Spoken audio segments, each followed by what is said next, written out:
Hi everyone, I'm Meredith, and I can't trust anyone. But I have a good reason for that. Want to know more? Like and subscribe to MSA. My dad was the most special person in my life. He made me homemade milkshakes and taught me how to throw a kick and a punch when I was only 6 years old. He always said that I should know how to take care of myself, and I thought he could do no wrong. Except a day after my 11th birthday, I woke up to Mom crying. What's wrong? Your dad left. Like, left to get some milk? No, he left us, Mare. Look at this note. He'd been stressed for weeks at his job, and I thought he'd be okay, but I guess he wasn't. I tried calling him too, but he left his cell phone at home. What? Dad can't leave me just like that. He tells me everything. I'm sure there's some mistake. He must be around the corner. And I darted outside the house and started running around the neighborhood, screaming for Dad, but he really wasn't around. Finally, Mom caught up to me and took me home, and I was a crying mess for days. We tried looking for Dad for weeks, but it was like he'd vanished into thin air. I was heartbroken, and since then, I just couldn't trust anyone around me. What made it worse was that Mom started dating soon after, and she had the worst taste in men. This one time, Mom invited her boyfriend over, and he ended up stealing all her jewelry. And another time, she introduced me to this guy who was arrested a week later for robbing a bank.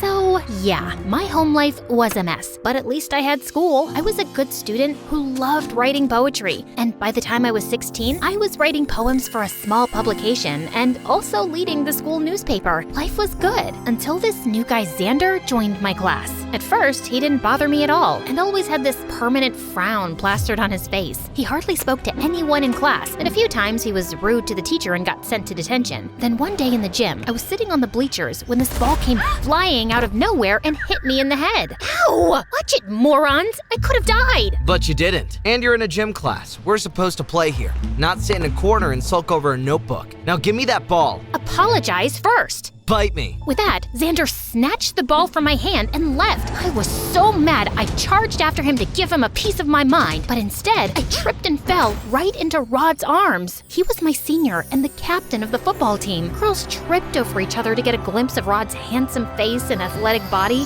and looking into his green eyes, I could see why. I'm sorry, I just lost my balance. And I think I lost my heart. Are you okay? I'm fine. Sure about that? You could have a concussion. You know, we've never had a chance to talk, but I think we'll have a pretty good conversation. How about we find that out over dinner? I don't eat dinner. Coffee? Nope. Water then? I'm late for class, but thanks for the help. And I just quickly left before Rod saw my knees shaking. I knew most girls would kill for a date with him, but all men were jerks, so I decided to ignore Rod. But boy, Rod was persistent. He would send me flowers in class, leave chocolates and notes in my locker, and one time, he even showed up at my home in a limousine. I was just trying to figure out how to get rid of him when Mom walked into my room. That boy looks fancy. Yeah, whatever. I'm not interested. He will break my heart like Dad broke yours, and you don't know that. Not all men are the same. Now get dressed and go. I reluctantly agreed to go out with Rod, and it wasn't so bad. He was cute and fun, and he took me to this cool pizza place. So I was wondering, you could date anyone. Why me? 'Cause you're smart. I've never dated smart girls before. Did you just call me a nerd? No, I called you a pretty nerd. You're sweet, unlike that rude Xander. He's such a brat. You'd know him, actually. He's on the football team. Xander has always had temper issues. If I were you, I'd stay away from him. Anyway, let's not spoil our date by talking about him and concentrate on more important things, like me. Rod reached for my hand, and my stomach felt like it was in knots. We ended up talking some more before Rod dropped me home, and soon after, we started dating. School was twice as fun with Rod around. We'd have lunch together, and Rod would take me to these amazing parties, and things were going well. But then one day, I walked into my class and saw Xander bullying a student. I barged in and pushed Xander off.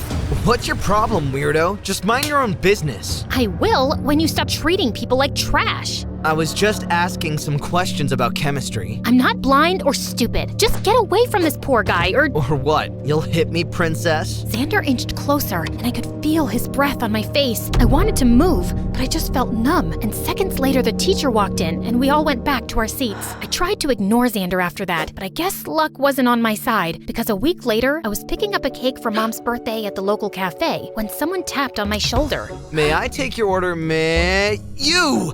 I don't remember the last time I turned around and didn't see your face. I don't like looking at your face either. It doesn't look like that. In fact, it looks like you're stalking me. Excuse me, but before I could get another word out, my stomach made a loud rumbling noise. Xander's face softened and he smiled. Looks like someone's starving. I'm fine. Just come with me. You can be angry while you eat. I wanted to say no, but my stomach made another really loud sound. Xander took me to the back kitchen and quickly fixed me a sandwich. As I gulped it down, a cat crawled in and Xander filled a bowl of milk for it. I watched him play with the cat and he looked so calm and peaceful and really cute. If you keep staring like that, I'll get uncomfortable.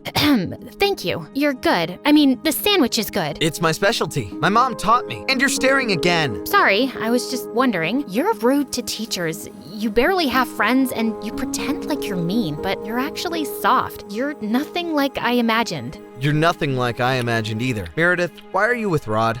What do you mean? I mean, he's not what he looks like. I know it's not my place, but I don't think he's right for you. You're right. It's not your place. And why should I listen to you? You're literally the biggest bully in school. Just because you fixed me a sandwich doesn't mean you get to comment on my personal life. You're taking this the wrong way. I guess I was taking it the wrong way. But now everything is clear. Thanks for the sandwich and bye-bye. And with that, I just picked up my cake at the counter and left. But I couldn't stop thinking about what Xander had said. What did he mean that Rod wasn't what he looked like? I wanted to talk to Rod about it the next day in school, but he was absent. I tried calling him, but his phone wasn't reachable. So I decided to go to his place. I was at the gate when suddenly I saw Rod screaming at some woman. What do you mean you can't do the job anymore? Tell Xander that I still have the video proof, and I will send him to jail if he doesn't get me what I asked for. But he's already done so much for you. Please, sir, we are poor and vulnerable, but you're rich and kind.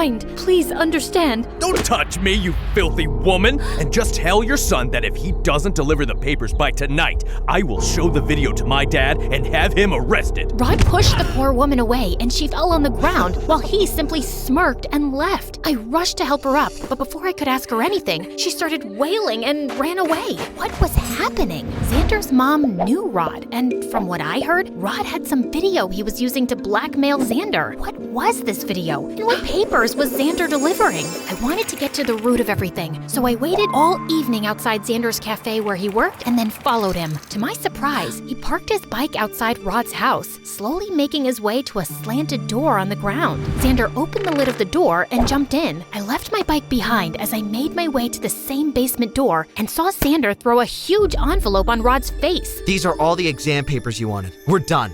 And one more thing, if you ever touch my mom again, I swear I will bury you alive. Don't be so mad, pretty boy. Also, we're far from done. You still have to write me that essay for my college application. Make sure it's perfect, or you know what I can do, don't you? I've already done everything I can, Rod. Just quit torturing me. It's nothing to what you'll go through in jail. All I need to do is make one phone call and tell the police how you stole from my dad. Rod smirked at Xander in the most evil way before moving closer and spitting in his face. Xander lost it and hit Rod, and the two of them got into a huge fight. I wanted to do something, but before I could, the basement door I was leaning on broke and I dropped to the floor. Thankfully, it wasn't too high, or I would have ended up breaking my bones. Both Xander and Rod looked at me in shock as I got up. Meredith, oh my God, are you okay? I'm fine. Step away from her, she's my girlfriend. What are you going to do, spit in my face again? You bet I will. Rod tried hitting Xander again, but this time I got in the way and pushed him away. Don't hurt him. Why are you so worried about this worm? You like him, don't you? I dated you even though you're way beneath me. You should be thanking me, but instead you're choosing him? I'm not choosing anyone, but I do know now that I don't want to be with a psychopath like you. Rod turned to me with crazy eyes, and I thought he was about to hit me when suddenly his dad barged in. He must have heard the noise when the door crashed. What is this mess? Xander, what are you doing here? Dad, Xander is a thief. Remember you lost your favorite watch? It was Xander who took that. See, I have proof.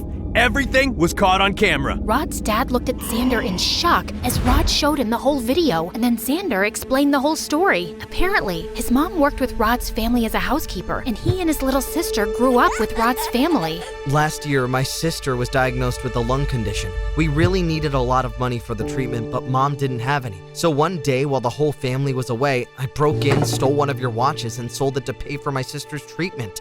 I thought I'd somehow collect the money and replace the watch eventually, but Rod found out, and since then he's been blackmailing me to cheat on his college applications. He told me that you'd cut him off if he didn't get into a good college, sir. I didn't want to go to jail, so I did what he said. But Rod's demands never stopped. I'm so sorry. Xander broke down in tears, and I felt so bad for him. Thankfully, Rod's dad understood and forgave Xander and said he wouldn't press charges. Rod lost his mind and started throwing things like a maniac, but his dad called in security and they dragged Rod away. Xander escorted me outside and called me a cab. We were waiting when he finally spoke. Meredith, I've never said this before because you were with Rod, but I really like you. I always have. You're a good guy, Xander, but I can't be with someone I can't trust. You should have just told Rod's dad the truth. I know, I was a coward, but I felt I didn't have a choice. You always have a choice. You had the choice of being honest. Meredith, I want to go. Saying that, I slid into the cab and left, leaving Xander alone. I didn't hear from Rod again, but Xander tried calling me a million times, and I ignored him. I didn't even want to go to school and felt totally lost. I guess Mom saw that because one night she walked into my room and asked me what happened, and I ended up spilling everything. I loved your father, and I know you did too. He suffered some hard knocks and didn't deal well with it, and it hurt us. But that doesn't mean everyone else will be the same. Well, Rod turned out to be crazy, and what if Xander is dishonest again? Look, he shouldn't have stolen from Rod's dad, but he did it for his family, not out of some greed, and that says something about him. Go talk to him, Meredith. I hugged Mom and rushed to the cafe Xander worked at, but he wasn't around. Luckily, the manager recognized me from before and handed me Xander's address. I went to his place and knocked, and seconds later, a cute little girl answered the door. Hey, is Xander around? Nope, but you can wait. You're Meredith, right? How did you know? Xander told me you were the prettiest girl he'd ever seen, and you are pretty. I didn't say that. I said she's pretty, but she's the smartest girl I know. I turned around and saw Xander behind me. He signaled his sister to leave, and then it was just him and I. So what brings you here? I thought you didn't want to see me. Xander, all my life I've hated my dad for breaking my trust. It's really difficult for me to open up to people. And dating someone like Rod, who turned out to be a complete psycho, messed up my mind, and I just needed some time to figure out my feelings. And have you figured them out? Kind of, but I need you to promise that you won't lie about anything to me. I promise. Now can I ask you out on a date? Depends on how well you kiss. Let's find out.